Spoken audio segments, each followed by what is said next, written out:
ভাইয়েরা বাপের সম্পত্তি ভাগ বন্টন করে নিয়ে নেবে, কিন্তু বোনেদেরকে দিবে না, এটা কিয়ামতের আলামত। পরিবারের কোন একজন, বাড়ির বড় ছেলে পুরো সম্পত্তি লিখে নেবে, কিয়ামতের আলামত। বাড়ির ছোট ছেলে সব সম্পত্তি লিখে নেবে, বাকিগুলো বাদ, কিয়ামতের আলামত। তো রাসূলুল্লাহ সাল্লাল্লাহু আলাইহি ওয়াসাল্লাম 21 নাম্বার কিয়ামতের আলামত বললেন, লা তাকুমুস সাআহ হাত্তা লা ইউকসাম মিরাসুন।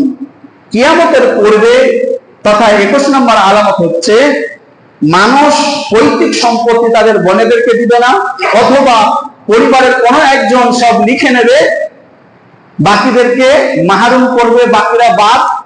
এটা হচ্ছে কিয়ামতের আলামত। কিয়ামতের 22 নাম্বার আলামত হচ্ছে, রাসূলুল্লাহ সাল্লাল্লাহু আলাইহি ওয়াসাল্লাম তিনি বলছেন, লা তাকুমুস সাআহ হাত্তা ইয়াবনিয়ান নাসু বুয়ুতান ইউশাব্বিহুনাহা বিল মারাহিব। কিয়ামতের 21 নাম্বার আলামত হচ্ছে, মানুষ বাড়ি করবে একেবারে চাকচিক্য। চাকচিক্য বাড়ি করা হারাম নয়, তবে এটা কিয়ামতের আলামত। এমন চাকচিক্য বাড়ি করবে, মহান আল্লাহ তাআলা বলছেন, ইয়াহসাবু আন্না মালাহু আখলাদা। মনে হচ্ছে সে জীবনে আর মরবে না, মনে হচ্ছে সে জীবনে আর মরবে না, অনন্তকাল সে জীবিত থাকবে, এই রকম ভাবে সে বাড়ি করবে। এটা হচ্ছে কিয়ামতের আলামত। কিয়ামতের 23 নাম্বার আলামত হচ্ছে, রাসূলুল্লাহ সাল্লাল্লাহু আলাইহি ওয়াসাল্লাম বলেন, আনতালিদাল আমাতু রাব্বাতাহা। সন্তানেরা মায়ের সাথে দুর্ব্যবহার করবে। কিরকম দুর্ব্যবহার? যেমন চাকর চাকরানির সাথে মানুষ দুর্ব্যবহার করে থাকে, তো চাকর চাকরানির চাইতেও খারাপ ব্যবহার করবে সন্তান। তারপরে যে বাক্য, ইয়াতাতালুনা ফিল বুনিয়ান, ফ্ল্যাট তৈরি করবে, চাকচিক্য জাকজক বাড়ি তৈরি করবে, 5 তলা 10 তলা 20 তলা 50 তলা, আর মা থাকবে কোথায়? কুঁড়ে ঘরে। কিয়ামতের এটা আলামত। রাসূলুল্লাহ সাল্লাল্লাহু আলাইহি ওয়াসাল্লাম তিনি কিয়ামতের 24 নাম্বার আলামত বলছেন। কিয়ামতের 24 নাম্বার আলামত হচ্ছে, সন্তানে মাকে বিয়ে করবে। সন্তানে মাকে বিয়ে করবে। আস্তাগফিরুল্লাহ। শুনে অবাক লাগছে, কিন্তু করবে। সহিহ মুসলিম শরীফের 6, 7 এবং 8 নাম্বার হাদিস, পরপর 3টে হাদিস। সন্তান মায়ের সাথে দুর্ব্যবহার করবে, যেমন চাকর চাকরানির সাথে ব্যবহার করে। সন্তান মায়ের সাথে জেনা করবে, যেমন সমাজে জেনা হয়ে থাকে। এমনকি এক পর্যায়ে সন্তানে মাকে বিয়ে করবে। পরপর 3টে হাদিস আছে সহিহ মুসলিম শরীফের 6, 7, 8 নম্বর হাদিস। আশ্চর্য কিছু নেই। কিয়ামতের আলামত হচ্ছে, রাসূলুল্লাহ সাল্লাল্লাহু আলাইহি ওয়াসাল্লাম তিনি বলছেন, ফাশউত তিজারা, মানুষের ব্যবসাতে উন্নতি ঘটবে। ওয়াকসুল মাল, ধন সম্পদ বৃদ্ধি পাবে। ওয়াকসুল, আল্লাহ তাআলা অনেক ধন সম্পদ দিবেন মানুষকে, তবে ওয়াইলকাসহা, অন্তর ছোট হয়ে যাবে। ধন সম্পদ অনেক থাকবে, কিন্তু মনটা হয়ে যাবে ছোট। আল্লাহ নবী বলেছেন, লাইসাল গিনা কাসরাতুল আরব ওয়ালাকিনাল গিনা গিনান নাফস। যার ধন সম্পদ বেশি সে যে বড় লোক এমন নয়, যার ধন সম্পদ বেশি সে যে বড় লোক এমন নয়, যার মন বড় সেই হচ্ছে সবচাইতে বড় লোক। রাসূলুল্লাহ সাল্লাল্লাহু আলাইহি ওয়াসাল্লাম বলছেন, ধন সম্পদ এমন হারে বৃদ্ধি পাবে যে তার কোনো অভাব অনটন কি সে ভুলে যাবে। মানুষ ব্যবসা করবে, ব্যবসার মাঝে থাকবে দালাল। কিয়ামতের একটি আলামত, প্রত্যেক কাজে হবে দালালি। আপনি ডাক্তারি বলেন, অনলাইন যে কোনো কাজ বলেন, সরকারি যে কোনো কাজ বলেন, এমনকি এই যে ব্যবসা বলেন, কাঁচা মালের বলেন আর শুকনো মালের বলেন, গাছের বলেন, কাঠের বলেন, রাজমিস্ত্রির বলেন, প্রত্যেক কাজে হবে দালালি। এক পর্যায়ে টেকনোলজি, কিয়ামতের একটা আলামত হচ্ছে, এক পর্যায়ে টেকনোলজি এত বেড়ে যাবে ইউলতামাসু ফিল হাইয়িল আযীম লা ইউজাদু কাতিবান। হ্যান্ড রাইটিং ম্যান পাওয়া যাবে না, হাতে লিখতে পারে কলম দিয়ে, এরকম মানুষ থাকবে না। এত বিজ্ঞান উন্নত মানের হবে, তাহলে লেখালেখি কিভাবে করবে, হিসাব নিকাশ কিভাবে চালাবে? এই যে মোবাইলের মাধ্যমে, মোবাইলে মুখে বলবে, অটোমেটিক লেখা উঠে যাবে কম্পিউটারে, অটোমেটিক লেখা উঠে যাবে মোবাইলে। কলম দিয়ে লেখে মানুষ সময় আর নষ্ট করবে না, টেকনোলজি বৃদ্ধি পাবে। রাসূলুল্লাহ সাল্লাল্লাহু আলাইহি ওয়াসাল্লাম তিনি কিয়ামতের আলামত বলতে গিয়ে বলছেন, ইয়াযহারার রিবা, সুদ প্রত্যেক বাড়িতে বাড়িতে হবে, সুদ প্রত্যেক বাড়িতে বাড়িতে হবে। কোন মানুষ, এখানে যত মানুষ বসে আছে, কেউ সুদ থেকে কিন্তু বেঁচে নাই, প্রায় সকলেই সুদের সাথে জড়িত আছে। আমি বলিনি এ কথা, রাসূলুল্লাহ তিনি বলেছেন যে সুদের সাথে জড়িত হবে মানুষ কিয়ামতের পূর্বে। সুনান নাসাই 4455 নম্বর হাদিস। কিভাবে? দেখবেন যে অ্যাকাউন্ট খুলতে হয়, সরকারি কোনো অনুদান নিতে গেলে, স্কুলের স্কলারশিপ বলেন, আর যত বিভিন্ন প্রকারের অনুদান রয়েছে, স্কুলের মাধ্যমে বলেন, রেশনের মাধ্যমে বলেন, এমনকি ওই যে জমির কৃষকের যে টাকা পাওয়া যায় ওইটা বলে, যে কোনো জিনিস সরকারের কাছ থেকে অনুদান পেতে গেলে অ্যাকাউন্ট খুলতে হবে। আর অ্যাকাউন্ট খোলা মানে সুদের সাথে জড়িত হওয়া। সুনান নাসাই 4455 নম্বর হাদিস, লা ইয়াবকা আহাদুন ইল্লা আকালার রিবা, প্রত্যেক মানুষ সুদের সাথে জড়িত থাকবে, হবে। এটা কিয়ামতের আলামত। ইল্লাম ইয়াকুলহু, সরাসরি যদিও সুদ না খায়, আসাবাহু মিন গুবারিহি, কোন না কোন দিক দিয়ে সে সুদের সাথে জড়িত। এটা হলো কিয়ামতের আলামত। রাসূলুল্লাহ সাল্লাল্লাহু আলাইহি ওয়াসাল্লাম তিনি বলছেন, ওয়াজ জিনা, জিনা ব্যভিচার, প্রত্যেক বাড়িতে বাড়িতে জিনা হবে।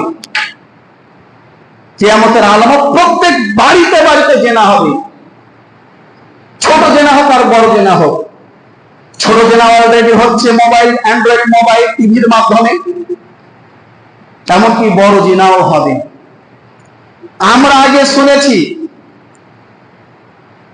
ভাবির সাথে জেনা, চাচাতো বোনের সাথে জেনা, খালাইতো বোনের সাথে জেনা, মামাইতো বোনের সাথে জেনা, গ্রাম সম্পর্কে বোনের সাথে জেনা, ভাবির সাথে জেনা, গ্রাম সম্পর্কে ভাবির সাথে জেনা, ভাবির বোনের সাথে জেনা, এগুলো আমরা কিন্তু আগে ভাগে শুনে আসছি। বর্তমান সময়ে যাদের সাথে জেনা হয়, জানলে আপনার গাটা শিউরে উঠবে। আর এগুলো দূরের ঘটনা নয়, আশেপাশে কাছেরই ঘটনা। নিজের মেয়ের সাথে জেনা, 15 দিন এই নিমতিতাতে বাড়ি, 2.5 মাস থেকে জেলে আছে, 15 দিন নিজের মেয়ের সাথে শারীরিক সম্পর্ক জেনা। 6 দিনও হয়নি, এই ফারাক্কাতে 6 দিন হলো একজন ব্যক্তি তার মেয়ের সাথে 3 দিন জেনা করছে, নিজের মেয়ে। দিল্লিতে আজকে 4 দিন আগে, আমার কাছে এই রিপোর্ট গুলো আছে, সব ভাওতাবাজিলা, শোনা কথা লাগে, আমার কাছে সবগুলো ডকুমেন্টস, প্রুফ, প্রমাণ আছে। দিল্লিতে 4 দিন আগে নিজের মায়ের সাথে শারীরিক সম্পর্ক দিয়ে জেনা।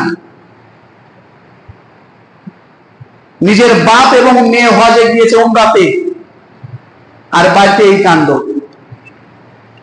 নিজের মা সেট নয়, নিজের মেয়ে সেট নয়, নিজের বোনের সাথেও জেনা, নিজের ভাগ্নির সাথে জেনা।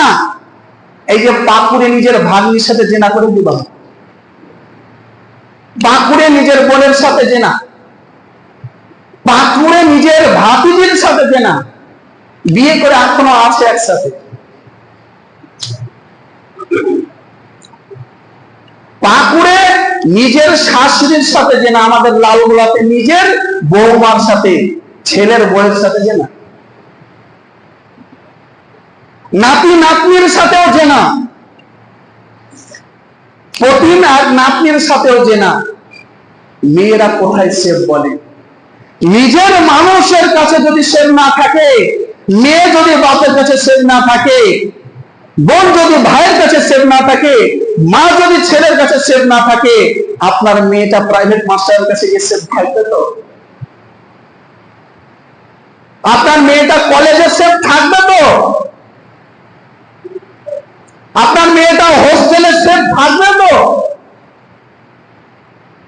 আবু হুরায়রা রাদিয়াল্লাহু তাআলা আনহু তিনি বলেন, ইন্নী আখাফু আলা নাফসি আল আনা, আমি আমার দ্বারাতে জিনা হয়ে যাওয়া ভয় পাচ্ছি। সাহাবী জান্নাতি, তারপরে তিনি ভয় পাচ্ছেন। রাসূলুল্লাহ সাল্লাল্লাহু আলাইহি ওয়াসাল্লাম ভবিষ্যৎবাণী করেছেন, যেগুলো হবে হচ্ছে, একেবারে অক্ষরে অক্ষরে মিলে যাচ্ছে। সহিহ বুখারীর 81 নম্বর হাদিস, ইয়াযহারা জিনা, প্রত্যেক বাড়িতে বাড়িতে জিনা ছেয়ে যাবে। জিনাকে কোনো পাপ মনে করবে না, জিনাকে কোনো পাপ মনে করবে না। এমন একটা সময় আসবে, সবচেয়ে ভালো মানুষকে যে ঘরের ভিতরে জিনা করে ওইগুলো সবচেয়ে ইমানদার, আর রাস্তার ধারে যে জিনা করে একটু খারাপ মানুষ। আর সবচেয়ে ইমানদার হবে কে? যে ঘরের ভিতরে করে, ও লোকে জানে যে হ্যাঁ ও জিনা করে, ও ভালো। এটা হলো কিয়ামতের লক্ষণ। ওয়াল খামার, নেশাদার দ্রব্য, মদ পান প্রত্যেক বাড়িতে বাড়িতে হবে। নেশাদার দ্রব্য পান করা প্রত্যেক বাড়িতে বাড়িতে হবে। এমন কেউ আছে যে বলবে যে আমার বাড়িতে নেশাদার দ্রব্য পান করে না?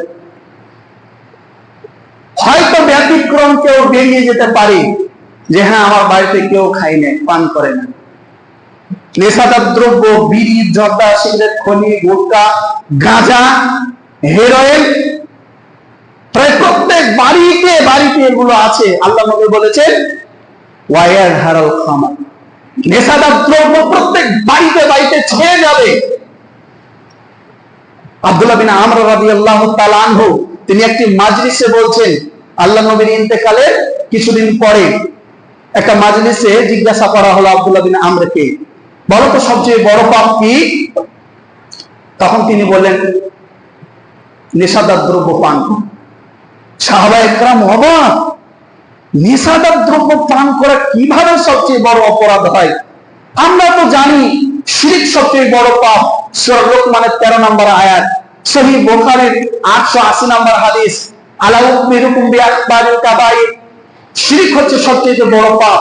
আর তুমি বলছো নেশাদার দ্রব্য পান করা সবচেয়ে বড় পাপ, মদ পান করা সবচেয়ে বড় পাপ, কিভাবে হয়?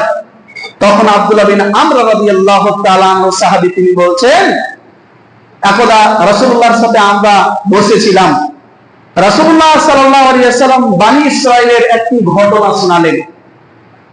কি ঘটনা? একজন ঈমানদার ব্যক্তিকে তৎকালীন সময়ে বনী ইসরাইলের রাজা ধরে বলছে, চাপ দিয়ে বলছে, আইয়াকতুলা রাজুলান ইমরাতান, তোমাকে একটা মহিলাকে হত্যা করতে হবে। আও ইয়াশরাবা খামরান, অথবা তোমাকে মদ পান করতে হবে। আও ইয়াজনিয়া জারিয়াতান, নইলে তোমাকে এই সুন্দরী মহিলার সাথে জিনা করতে হবে। আও ইয়াকুলা লাহমা খিনজির, নইলে তোমাকে শুকুরের মাংস খেতে হবে। আও ইউশরিক বিল্লাহ, অথবা আল্লাহ তাআলার সাথে শিরিক করতে হবে। এই 5 নম্বর কথাটা আমার কোন এক মাওলানার কাছ থেকে শোনা। বাকি 4টি কথা আমি সহিহ হাদিসে পড়ে কথাটা বলছি। তখন বাধ্যতামূলক না করলে তো আমার জান চলে যাবে, কি করব? ছোট কালটাই বেছে নিই, মদ পান করব।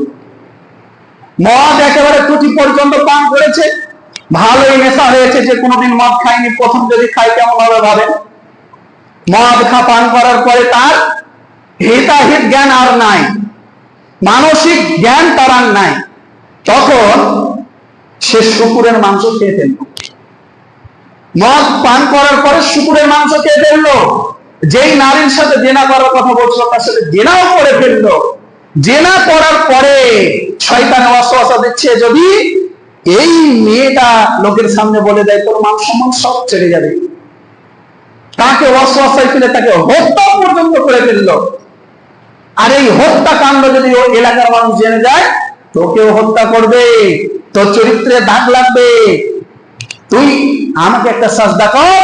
শয়তান এসে বলছে আমি তোকে বাঁচিয়ে দিব, এই রাজার হাত থেকে আমি তোকে বাঁচিয়ে নিব, সমাজের মানুষের হাত থেকে আমি তোকে বাঁচিয়ে নিব। শয়তানকে একটা সাজদা করে সে শিরক করেও ফেলল। তাহলে দেখুন আল্লাহ নবী বলেছেন আল খামরু মুশর, মদ হচ্ছে, নেশাদার দ্রব্য হচ্ছে প্রত্যেক পাপের মূল। শিরকের কাজে পৌঁছালো কিসে? এই মদে। আব্দুল্লাহ বিন আমর রাদিয়াল্লাহু তাআলা তিনি বলছেন শিরক সবচেয়ে বড় পাপ, এই কথা ঠিক। 70-এর অধিক পাপ রয়েছে, কথা ঠিক। 70-এর অধিক বড় বড় পাপ রয়েছে, তার মধ্যে অন্যতম হলো এই মদ পান করা, নেশাদার দ্রব্য পান করা হচ্ছে অন্যতম। শিরক যেরকম বড় পাপ, আকবরুল কাবাইর, এই নেশাদার দ্রব্য মদ পান করা হচ্ছে আকবরুল কাবাইরের মধ্যে। প্রিয় শ্রোতা মণ্ডলী, আজকে আমরা ভাবছি হয়তো আমার ছেলেটা ছোট বিড়ি খাচ্ছে, হ্যাঁ, আর গাঁজা খাচ্ছে, অন্য তো কিছু করেনি। আপনি যদি গাঁজা খান, আপনি যদি বিড়ি খান, তাহলে দেখবেন আপনার ছেলেটা আপনার ডবল হবে, ব্রেকহীন হয়ে যাবে, আপনার আওতায় আর থাকবে না। নিজের চরিত্র ঠিক করুন, নিজের বিড়ি গাঁজা ছাড়ুন, তাহলে দেখবেন আপনার ছেলে অটোমেটিক আপনার তাবে হবে। মানুষ 3 রকম ভাবে শিখে, 1 শুনে, 2 দেখে, 3 পড়ে। 2টা জিনিস মানুষ মনে রাখতে পারে না, 1 যেটা শুনে শিখে, 2 যেটা পড়ে শিখে। এই 2টা জিনিস মানুষ মনে রাখতে পারে না। তবে যেটা দেখে শিখে ওটা ভুলে না, ওটা একেবারে পাথরে লেখার মতো হয়ে যায়। ওই জন্যে ইবনে মাসউদ রাদিয়াল্লাহু তাআলা তিনি বলেন কুনু দুআতান ইলাল্লাহি ওয়া আনতুম সামিতুন। পৃথিবীর মানুষকে দাওয়াত ও তাবলীগ করতে হবে নিজের ক্যারেক্টারের মাধ্যমে, নিজের ব্যবহারের আচরণের মাধ্যমে। আর সবচেয়ে ভালো মানুষ ওই ব্যক্তি যে তার পরিবারের কাছে ভালো, যে তার ছেলেমেয়ের কাছে আইডিয়াল। রাসূলুল্লাহ তিনি বলছেন কিয়ামতের পূর্বে মানুষের ভাষা হবে, ভালো কথা বলবে তাও চিল্লিয়ে ভেদিয়ে গরু ছাগলের মতো, আর মন্দ কথা বলবে তাও গরু ছাগলের মতো। আল্লাহ তাআলা 5 শ্রেণীর মানুষকে জান্নাতে দিবেন না। 1 কুল্লা জাহজারিন, কর্কশ ভাষী, যে চিল্লিয়ে ভেদিয়ে কথা বলে। এবার বলবেন যে মৌলভী সাহেব আপনি তো চিল্লিয়ে ভেদিয়ে বলছেন, কোরআন হাদিসের কথা ভিন্ন। কোরআন হাদিস যেখানে চিল্লিয়ে বলার কথা আছে ওখানে বলতে হবে, যেখানে আস্তে দমিয়ে ওখানে দমিয়ে পড়তে হবে, এটা হলো সুন্নাত রাসূলের। কিন্তু দৈনন্দিন জীবনে যেভাবে চলাফেরার মাধ্যমে যেখানে আস্থা বলা দরকার, বড়র সাথে, বড় মানুষের সাথে নম্রতার সাথে, ছোটদের সাথে স্নেহের সাথে বলা দরকার। বড় কেউ ঝটকা মেরে, ছোট কেউ ঝটকা মেরে। দৈনন্দিন জীবনে মানুষের সাথে যেরকম ব্যবহার আচরণ হওয়া উচিত, মার্জিত ভাষায় কথা বলবে না। এই মানুষকে আল্লাহ তাআলা ভালোবাসেন না, এই জাহান্নামে যাবে। আজীবন তাহাজ্জুদ পড়লেও, আজীবন 5 ওয়াক্ত নামাজ পড়লেও, আল্লাহ নবী বলছেন, একজন সাহাবী জিজ্ঞাসা করছেন আল্লাহ নবী, এক মহিলা তাহাজ্জুদ পড়ে, দিনে নফল রোজা রাখে, দান সাদাকা করে, খুব ভালো পরিহিজগার দিনদার, তবে মানুষের সাথে ঝটকা মেরে কথা বলে, আল্লাহ নবী বলছেন ইয়াতিন না, ও জাহান্নামে যাবে। সাহাবী জিজ্ঞাসা করছেন আল্লাহ নবী, ও তো নামাজ পড়ে, তাহাজ্জুদ পড়ে, নফল রোজা রাখে, মানুষকে দান খয়রাত করে, মানুষকে খাওয়ায়, এত ভালো কাজ করে, তারপরও যে জি ও জাহান্নামে যাবে, ইয়াতিন না। 2 জাওয়াজিন, অহংকারী মানুষ, আত্ম অহংকার নিয়ে কথা বলে, এই অহংকারী মানুষকে আল্লাহ তাআলা জান্নাতে দিবেন না, তাকে আল্লাহ ভালোবাসেন না। 3 সাক্ষাদিন বিল আসওয়াদ, পায়ের উপরে পা চাপিয়ে যে ঝামেলা করে, পায়ের উপরে পা চাপিয়ে যে ঝামেলা করে, এই মানুষকে আল্লাহ ভালোবাসেন না, একেও জান্নাতে দিবেন না। ওয়াজিফাতিন বিল লাইলি, রাত্রে বেলায় ঘুমায় গাধার মতো ঘুমায়, মানে এশার সালাত আদায় করে না, ফজরের সালাত আদায় করে না, একেবারে মরার মতো ঘুমায়। জি ফাতিম বিল লাইলি, মরার মতো ঘুমায়, চিৎপাটান দিয়ে ওই এশার নামাজ আছে না, ফজরের নামাজ আছে।